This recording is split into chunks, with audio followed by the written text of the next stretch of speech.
जंग अज़ीम दोम के ज़माने से बरमूदा ट्रायंगल सारी दुनिया की तवज्जो का ख़ुसूसी मरकज़ रहा है और इसके बारे में गैर मावराई मामलात मशहूर हैं। बरमूदा ट्रायंगल बहरा ओकियानूस का एक मखसूस हिस्सा है। इस इलाके का एक कोना बरमूदा, दूसरा पोर्टोरिको और तीसरा मियामी से मुत्सिल है, और इन तीनों कोनों के दरमियानी हिस्से को बरमूदा तकोन या मुसल्लस कहा जाता है। इस मकाम से वाबस्ता चंद दास्तानें ऐसी हैं जिसके बायस इसको शैतानी मुसल्लस भी कहा गया है। इन दास्तानों में इंसानों का गायब हो जाना और बहरी जहाज़ और हवाई जहाज़ों का खो जाना जैसे गैर मामूली वाक़यात शामिल हैं। 5 लाख मुरब्बा मील पर फैले समंदर के इस ट्रायंगल की फ़िज़ाई और बहरी हदूद में अब तक सैकड़ों हवाई और बहरी जहाज़ हज़ारों मुसाफिरों समेत गुम हो चुके हैं। इसी बिना पर इस समंदरी हिस्से और फ़िज़ा को जहाज़ों का कब्रिस्तान करार दिया गया है। टावर मतवज्जो हो, टावर मतवज्जो हो, हम मुश्किल में फंस गए हैं। ऐसा मालूम होता है कि हम रास्ता भटक गए हैं। हमें ज़मीन नज़र नहीं आ रही है, ज़मीन नज़र नहीं आ रही है। आखिरी बार कमांडर टाइल्स ने कंट्रोल रूम को रिपोर्ट दी। टावर कंट्रोलर ने पूछा, आपकी पोजीशन क्या है? हमें कुछ पता नहीं, मालूम होता है हम रास्ता भटक गए हैं। टावर कंट्रोलर ने कहा, आप मगरिब की सिमत रवाना हो जाएं। हमें नहीं मालूम मगरिब किस तरफ है, सब कुछ उल्टा सीधा लग रहा है। अजब है, कंपास काम नहीं कर रहे, हम समतों का अदराक खो बैठे हैं। हत्ता के समंदर भी बदला बदला दिखाई दे रहा है। थोड़ी देर बाद फिर आवाज़ आई, इस वक्त 3:30 हो रहे हैं। हमें नहीं मालूम कि हम कहाँ हैं। कम से कम एयर बेस से शुमाल मशरिक में 2.25 मील दूर फ्लोरिडा के टापू पर तो ज़रूर होंगे। ऐसा मालूम होता है कि हम से फिर राब्ता मुनक़ता हो गया है। टापू छोटे छोटे आइसलैंड का एक सिलसिला है जो फ्लोरिडा के जनूब में वाक़या हैं। टावर कंट्रोल पर मौजूद लेफ्टिनेंट कॉक्स ने कहा, अगर तुम्हें यकीन है तुम वहाँ हो तो शुमाल की जानिब मियामी की तरफ उड़ो। थोड़ी देर बाद आवाज़ आती है, ऐसा मालूम होता है हम सफ़ेद पानी में दाखिल हो रहे हैं। हम मुकम्मल तौर पर भटक चुके हैं। इसके बाद टावर का राब्ता मुनक़ता हो गया और फिर कुछ इत्तला ना मिली।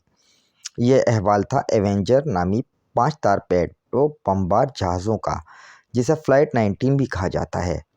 इन जहाज़ों के ग्रुप ने 5 दिसंबर 1945 की सुबह 10 बजे फ्लोरिडा के फोर्ट लॉडरडेल के नेवल एयरबेस से मामूल की उड़ान भरी। इसका कमांडर लेफ्टिनेंट चार्ल्स टाइल था और बाकी इसके शागिर्द थे, जिन्हें मशरिक की जानिब 56 मील तक जाना था। लेकिन ये फासला तय करने के बाद कमांडर ने मज़ीद 67 मील मशरिक की तरफ उड़ान भरने का कहा और फिर वहाँ से 73 मील शुमाल की जानिब जाकर सीधा वापस बेस पे आना था। ये फासला 120 मील का बन गया और ये इजाफी फासला इन्हें अनजान मकाम की जानिब ले गया। आजकल के जहाज़ों के पास तो अपनी मौजूदा पोजीशन को चेक करने के लिए बहुत सारे रास्ते मौजूद होते हैं जिनका मुताला GPS के तहत किया जाता है, और अगर कप्तान इन सब आलात को बेहतर तरीके से इस्तेमाल करना जानता हो तो इन हालात में ये बात तकरीबन नामुमकिन है कोई जहाज़ अपना रास्ता खो दे। लेकिन 1945 में पानी पे उड़ते हुए अपने इब्तदाई नुक्ते के बारे में मालूमात पे इन्हिसार किया जाता था कि वो कितनी रफ्तार से कितनी दूर और किस समत में उड़ रहे हैं, और अगर पायलट इनमें से किसी एक का भी हिसाब नहीं रख पाता तो वो यकीनन गुम हो जाता था कि ऊपर कोई निशानियां नहीं थीं जो उन्हें सीधा रास्ता दिखाती। ये सब जहाज़ 3:45 पर गायब हो गए और उसके बाद इनका बेस से राब्ता मुनक़ता हो गया। इस बेड़े की तलाश में जाने वाला और बचाने वाला एक और जहाज़ मार्टिन मायरस, जो कप्तान टॉम गार्नर और 12 फ़िज़ाई एहलकारों समेत इनके पीछे मदद के लिए रवाना हुआ, वो भी पुरअसरार तौर पर गायब हो गया। तमाम तरीन कोशिशों के बावजूद हादसे का शिकार होने वाले इन 6 हवाई जहाज़ों और अमले का कोई सुराग न लगाया जा सका। तहकीकाती कमेटी ने यह रिपोर्ट पेश की कि शायद इस जहाज़ की तबाही का सबब कॉकपिट में गैस भर जाने और अमले के अरकान में किसी के सिगरेट जलाने की वजह से उसमें होने वाला धमाका हो। इधर एवेंजर की गुमशुदगी के बारे में तहकीक में कहा गया कि टायलर सिम्थ के बारे में दो राहे का शिकार था, लेकिन लेफ्टिनेंट कॉक्स का بیان تھا کہ ٹائلر ایک ماہر پائلٹ تھا اور اس سے اس قسم کی غلطی کی کوئی توقع نہیں کی جا سکتی، لیکن بعد میں اس تحقیقات کو اس عنوان کے ساتھ بند کر دیا گیا کہ اس کی وجوہات نہ جانی جا سکیں۔ جہازوں کی پراسرار گمشدگی کا واقعہ اس خطے کے لیے نیا نہیں تھا۔ بحری جہازوں اور انسانوں کا پراسرار طور پر غائب ہو جانا جیسے واقعات اس علاقے میں صدیوں سے چلے آ رہے ہیں۔ اس سمندری علاقے میں حادثات کب رونما شروع ہوئے اس کا مکمل ریکارڈ تو موجود نہیں، لیکن تاریخی کتابوں میں کولمبس یعنی جس نے امریکہ دریافت کیا تھا اس کی یادداشتوں کے حوالے سے جو تفصیل ملتی ہے اس کے مطابق جب وہ اپنی مہماتی کشتی کو اس علاقے کے قریب لے کے پہنچا تو سمجھا وہ زمین کے قریب پہنچ گیا ہے، لیکن جب اس کی کشتی کو اچانک خطرناک جھٹکے لگنے شروع ہوئے اور اس کے کمپاس نے کام بند کرنا شروع کر دیا تو وہ بامشکل راستہ تبدیل کر کے بچ سکا۔ سب سے پہلا حادثہ جس کا تحریری ثبوت ملتا ہے 1780 میں ہوا، جب برطانیہ کا ایک جنگی بحری جہاز General Gates Bermuda triangle میں پراسرار طور پر گم ہو گیا۔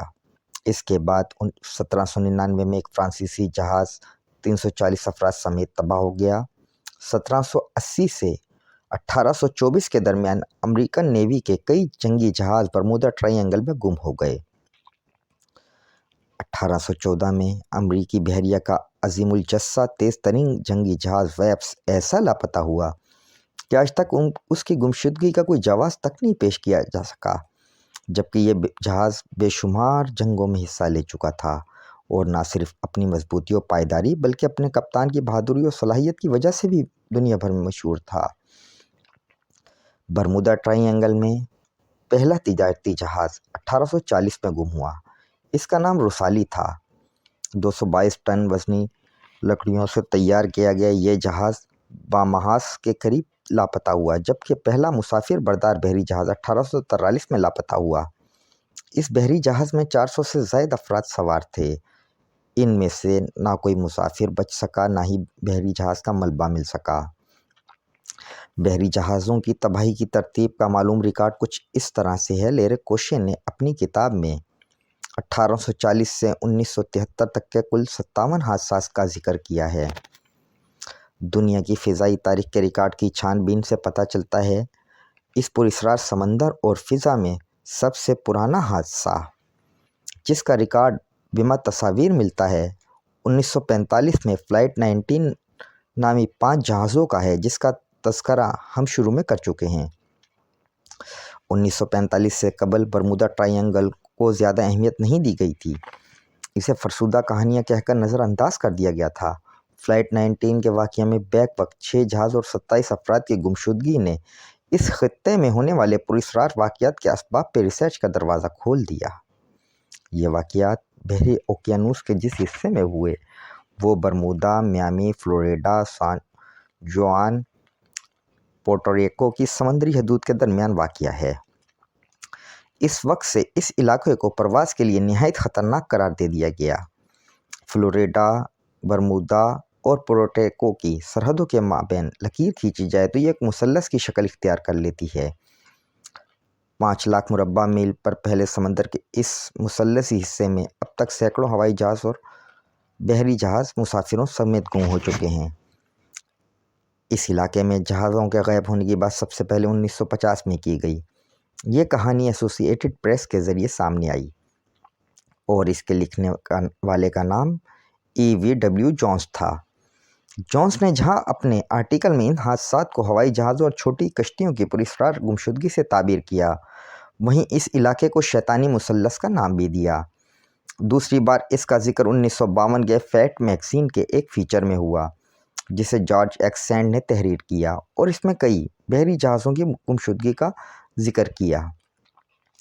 برمودا ٹرائی اینگل کی اصلاح 1964 کے آرگوسی میگزین میں گیٹس کے فیچر آرٹیکل کے ذریعے مقبول ہوئی۔ اس آرٹیکل میں اس نے لکھا، اس خطرناک علاقے میں بہت سے بحری اور ہوائی جہاز بنا کوئی ثبوت یا نشان چھوڑے غائب ہو گئے۔ جو مقبولیت آج اس علاقے کو ہے اس میں چارلس نامی شخص کی تحریروں کا بھی بڑا حصہ ہے۔ برمودا ٹرائی اینگل کے نام سے چارلس کی کتاب 1974 میں شائع ہوئی۔ اس کے علاوہ سن 1969 میں جان ویلس اسپینر نے ایک کتاب لکھی جس کا نام लंबू ऑफ लॉस्ट शिप है, जिसमें इस पुरस्कार तिकोन पर तफसील के साथ बात की गई है। इन सब किताबों के अलावा बेशुमार मज़ामीन और किताबें इस हवाले से शाया हुई, जिनमें बरमूदा मुसल्लस को एक अफसानवी हैसियत से पेश किया गया, लेकिन साइंस ने आज तक कोई ठोस सबूत ना होने की बिना पे इन सब चीज़ों को रद्द कर दिया। उन साइंसदानों का कहना है ये तमाम बातें साइंसी असूलों से हटकर सिर्फ माफूकुल फितरत अंदाज में पेश की गईं। 1945 के बाद भी बरमूदा के हादसात में कमी नहीं आई।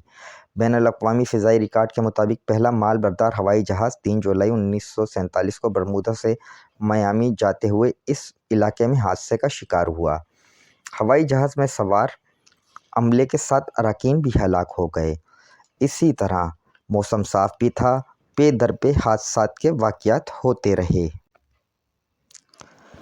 इसी बिना पर इस समंदरी हिस्से को और फ़िज़ा को जहाज़ों का कब्रिस्तान करार दिया गया है।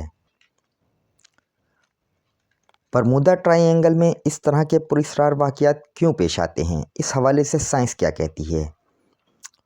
ऑस्ट्रेलिया की सिडनी यूनिवर्सिटी से ताल्लुक़ रखने वाले कार्ल क्रूज़ ने यह नज़रिया पेश किया कि बरमूदा ट्रायंगल में कश्तियों और तैयारों की पुरस्कार गुमशुदगी के पीछे माफूकुल फितरत वजूहात नहीं हैं।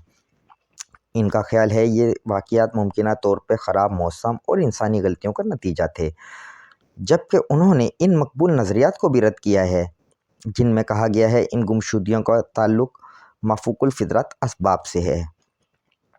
उन्होंने 2017 में एक जगह कहा था ये इलाका ख़त इस्तवा के करीब है, इसलिए यहाँ बहुत ट्रैफिक है, जबकि लाइड्स ऑफ लंदन और अमेरिकन कोस्ट गार्ड के मुताबिक बरमूदा ट्रायंगल में गुमशुदगियों की तादाद फ़ीसद की बुनियाद पर दुनिया में कहीं गुमशुदा होने की तादाद के बराबर है।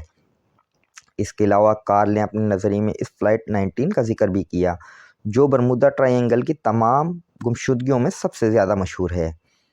ये परवाज़ 5 तैयारों पर मुश्तमिल थी, जैसा कि हमने शुरू में बताया था। कार्ल का ख्याल है कि फ़्लाइट 19 इस दिन बहरे ओकियानूस में 15 मीटर की बुलंद लहरों की वजह से गायब हुई। परवाज़ में वही तजर्बाकार पायलट लेफ्टिनेंट चार्ल्स टेलर था, जिसकी गलती इस सानिया का सबब बन सकती है। वाज़ह है कि इस मकाम पे 2000 बहरी जहाज़ और 200 तैयारे लापता हो चुके हैं। ऐसी बरकी लहरें और मकनातीसी कशिश भी है जो बड़े बड़े जहाज़ों को तोड़ मोड़ कर रख देती है। अमरीकी मीडिया पर ही इन जगहों पर खलाई और दिगर हक़ाइक़ कहने वालों को भी कत्ल किया जा चुका है। ताहम ये कहना कि इस इलाके में खलाई मखलूक और दिगर माफूकुल फितरत असबाब हैं, इसका अब तक कोई साइंसी सबूत नहीं मिला है।